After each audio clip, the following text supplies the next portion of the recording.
My husband, 31, and I have been married for a few months. It was a long-distance relationship, and he only met my parents/family a handful of times.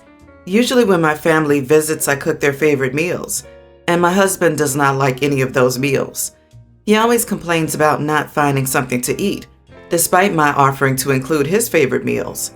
He'd usually sit with them at the table out of politeness, but only eats appetizers, salad, and nothing else. My family noticed and asked about it, and he said he didn't like what was on the menu. He also complains that I keep leftovers for days later, and I don't cook till I consume leftovers, of course, while he eats fast food. My family planned to visit today. I prepared their favorite meals and all, but they called me in the morning and apologized for not coming due to family issues, which is fine. Everything cooked was placed in the fridge. I told my husband and he wasn't thrilled, and said, "Great, now who's going to eat all that unwanted food?" He asked when I would cook, and I said when the fridge is empty and there are no leftovers. He made a face and exclaimed he wouldn't eat fast food for the next few days. Later I saw him taking the trash out, which was earlier than usual, but I didn't give it much attention, till I went to grab milk from the fridge and saw all the containers that had the meals I cooked earlier empty except for one. I immediately confronted him, and he said the food smelled funny, and there was one container that smelled kind of fine, so he left it alone and threw everything else away.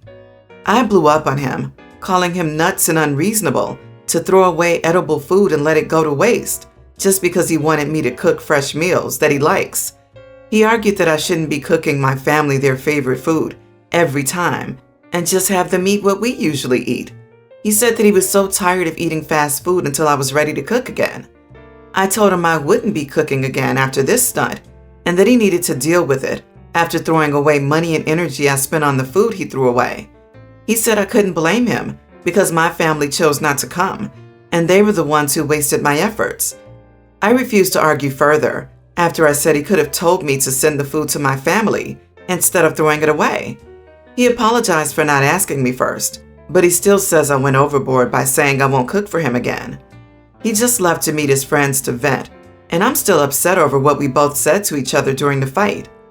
I should add that the food I cook is Asian. My family is from Asia originally, while my husband is American.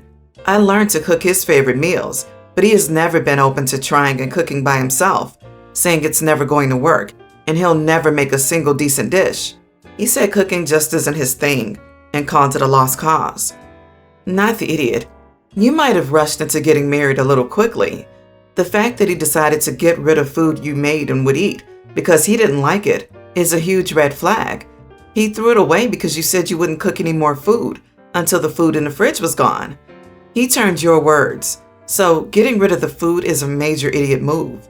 He knew what you meant, and now is forcing you into cooking for him. I can't imagine living with someone like that. Can you get an annulment? 'Cause darling, you married a child, not a man. It's one thing not wanting to eat the food available, but throwing out all of the food your wife just cooked just because you didn't want to eat any is wasteful and childish. You do not need a child as a husband. If he doesn't see the problem here, he will probably never see the problem in his actions and not improve. Not to be rude, but why are you married to such an idiot? He's an idiot for the way his attitude skyrockets by the presence of your family and, in my opinion, phenomenal Asian food. It's totally fine if he doesn't like Asian cuisine, to each their own, but to be so opposed that instead of making himself a fried egg sandwich, he'd maliciously waste your perfectly good food just to make a statement? He didn't think it smelled funny. That's a direct insult. He is saying the food you make, the food from your culture, smells funny, period. That's an absolute insult if I've ever heard one. Take a step back and ask yourself, any other red flags in this situationship? Not the idiot, but divorce immediately. He fundamentally does not respect you, period. His stunt was nothing short of a terrible power control tactic. He has options other than fast food. He can learn to cook. Many meals are basic and easy. He isn't the victim. Seriously, he was beyond out of line. This is not about the food itself, and it's absolutely going to get worse. About a year ago, my dad approached me and told me that he, my stepmom, and two half-brothers were thinking about moving to a new state. I had 50-50 custody, and asked him what it meant for me. He said that he would pay for me to come for every school break and every other holiday. I was mad at him and told him that he already gets to spend all his time with my brothers and doesn't want that with me. And it was difficult for me with 50-50. And now he wanted to move and leave me. He told me he didn't want to leave me. And I told him that if he moved, I would refuse to see him because he would show I was worthless to him. I told him if he forced me to come and didn't respect my wishes, I would make life hell for him and his wife. Anyways, it has been 10 months, and my mom made me visit him once, and it sucked, and I had to sleep on the couch.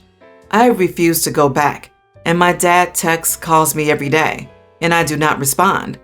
My stepmom recently called me screaming and said I was breaking my dad's heart and was a cruel daughter. I told her she was overstepping my boundary and never to contact me again. I think my dad deserves this, and I was very clear with my intentions if he moved. My mom said I was too hard on him, and my stepmom has yelled at me. So, am I the idiot? You're still a child. Your dad told you a year ago that he was going to move to another state to be near your stepmom's family. He had 50-50 custody of you. So he literally ditched you for his new family. And he made you sleep on the couch at his new house. No bed for you? I believe you are not the idiot. I'm so sorry your dad left you because his new wife wanted him to move. That is just messed up. I don't blame you for not wanting to see him. He made his choice. The couch is the worst part, I think. If he had attempted to talk to her and make her feel special, loved, and wanted, even from interstate, that could have worked. He could have bought a house with a room for her, set it up nice, and done a heap of holiday-style activities, especially for her and him. Instead, she has to sleep on the couch. No way. 50% custody, and he doesn't even have a bed for her? The mom is the idiot as well, for pushing her to see her dad. Not the idiot. Your stepmom wanted to move to a warmer place so she could be nearer to her mom. Ignore your stepmom. Clearly, he did pick a side. If he wants to spend time, let him come over. They did not have space for you and made you sleep on the couch. Clearly, he hasn't put enough thought into the whole transition. He is giving in to whatever your stepmom wants. If the argument was that he had a job that could not be found in the state you live in, that is not the case here. Everyone's the idiot here. Your dad absolutely should have given you your own room, or at least a bed. But this whole story reads as very bitter and angry. Cutting your dad off completely doesn't seem to be about protecting yourself, but punishing him. By all means, don't go back, but you can at least talk to the man. It seems from the little I've read, and I feel like a lot is missing, that he does love you and wants a relationship. I, 19 female, come from a wealthy family. Even so, I had a job since I was a teen. My parents got me a car, but I had to pay for my own insurance and gas. I had a limit for how much my birthday and Christmas gifts cost. When I graduated high school and was accepted into a good college, my parents gave me a choice. I live in the dorms, they pay for everything. I get just a bit of spending money, but they won't have a say in my life since I'm an adult. Or I live in a 2-bedroom apartment they own in the city. Doorman, gym, pool, and cleaning service. They pay for everything and I have more spending money. In exchange, I have to promise to keep a high GPA, no recreational drug use, no alcohol until I turn 21, and no roommates. Then when I'm a junior, the deed to the apartment is transferred to my name. I accepted the second choice and it has been great. I'm an introvert, so I appreciate my space. The problem is that a friend I made at the beginning of the semester wanted to move in and I declined. She comes from a middle-class family, paying for her school using student loans, just normal. The first time she was over, she started making some tasteless remarks. Must be nice never to work a day in your life. Must be nice to have mommy and daddy wait on you hands and foot. When she wouldn't stop, I just started distancing myself from her. She's been having problems with her roommate from the get-go. But yesterday she just couldn't take it anymore. She asked me in front of all of our friend group if she could move in with me. I said no, she can't. She called me an entitled trust fund baby who didn't know the normal man's struggles and stormed off. Now all my friends say that I'm the idiot, that I have the space and it wouldn't cost me anything. I could lie to my parents and they wouldn't know. I disagree. But I thought it better to ask because they don't give it a rest. I plan to cut them all off. I don't need that kind of negativity in my life. Not the idiot. You're 100% correct in that you don't want to betray your parents' trust. Your friend is jealous because she sees everything harder for her and doesn't understand your situation. But her manipulation would suggest that she's not a good or real friend. And I'd question the people that are pushing you to lie to your parents. She refuses to treat you with respect now. It's not going to get any better if she moves in. If your friends are so worried, they can move her in with them. And besides that, you have an agreement with your parents. They pay for your housing. You don't have roommates. What do your friends think will happen when you break that rule and your parents find out?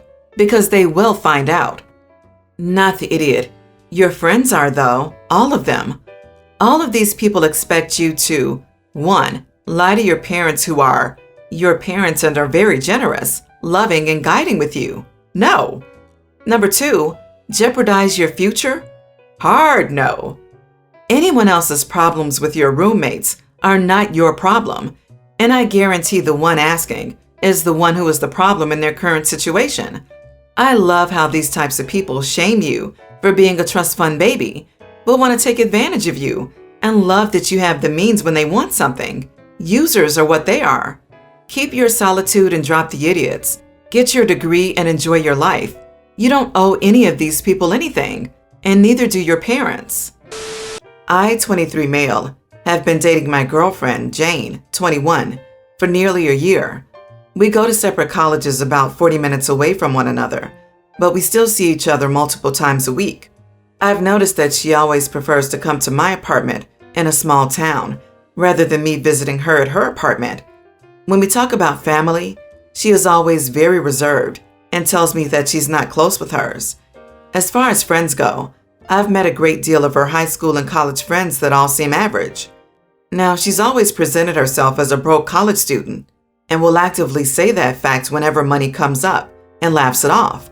However, I've noticed over the months that despite saying that, she refuses to eat fast food. She likes going on impromptu mini vacations, which by her standard are just staying within the country, but are by no means cheap. And she drives a car worth over $70K. Last night we met up with a few of her childhood friends to shoot pool. A few of them noticed that I drive a Tesla that I just bought brand new this year. It's my pride and joy, and I admit that I've done quite well for myself over time and building up my income. Here's where the red flags start. They all called her by a different name, rather than the name that I and all her friends I've met before call her by. They were calling her something else completely. These friends were also foreign, coming from Brazil, Spain, Ivory Coast, etc. Eventually, while talking about my car, a Brazilian girl named Camilla asked Jane if she intended to ask her father to buy her one. Jane just shrugged it off awkwardly with a maybe. It became glaringly obvious that all these childhood friends came from extremely wealthy families throughout the night. So I asked Jane how she met them. She said they went to school together overseas for a while and went to summer camps together. Jane also spoke to most of them in languages other than English, mostly French or Spanish, and that's what they all seemed to know besides English. After we left back to my place, I asked her what the deal was, and she said that she does come from a well-off family, and the name that her friends called her was her actual name. She just went by a more common one when she came to our state, because it was easier for people to pronounce. I felt miffed that she had been lying about her source of income for what seemed like years, and that she had a lot more money than she had let on. I asked her if I could look at her Venmo, in which I see regular deposits from her father, ranging from $400 to $1,000 weekly as an allowance. I called her a trust fund baby and told her that she's a liar for pretending that she doesn't actually have money when she clearly does, and that she's just masquerading around lower classes and likes looking at how we all live. She got extremely upset with me and left, and is still refusing to speak to me. Am I the idiot? Sorry, you are the idiot. Many children of rich people avoid talking about their wealth because it becomes a thing, and people insult them with names like trust fund baby.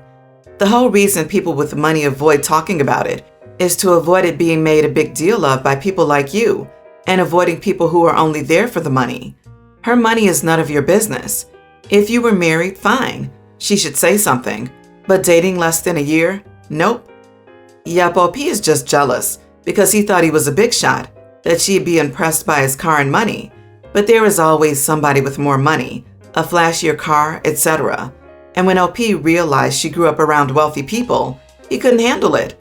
Clearly she chose him for other reasons, but OP is too insecure to recognize that and instead lashed out at her. I hope she dumps him. Exactly this. And I will add that OP screwed himself hard. OP manages to find a sweet girl, and she likes him back. And bonus, she is super wealthy. In the love game, he won the jackpot and still managed to lose it all. Ha ha. OP, she lets you look at her Venmo, an act of transparency, and you used it against her. Your behavior is precisely why well-off people sometimes keep it quiet. Masquerading around lower classes and seeing how we live? Are you serious? Dude, you're the red flag / double life here.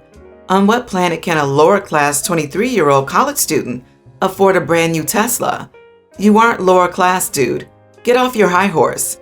Maybe you're just oblivious to what the lower classes means.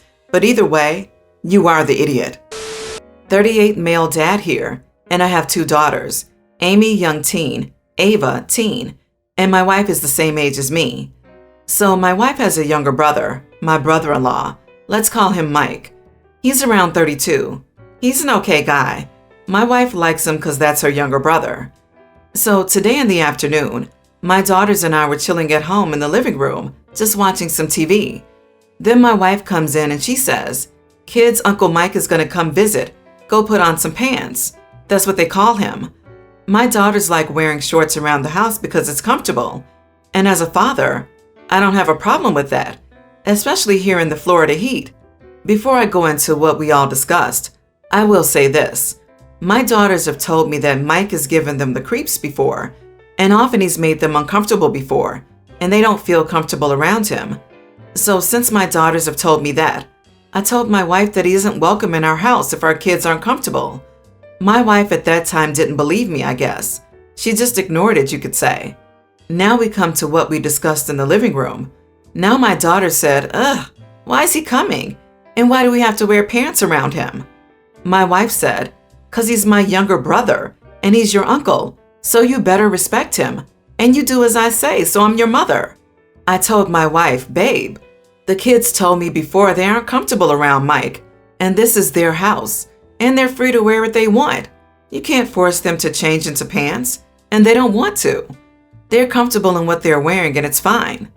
My wife got upset and told me I was an idiot for not letting her brother come to our house, and that I was being mean and just judging him because he's an innocent guy.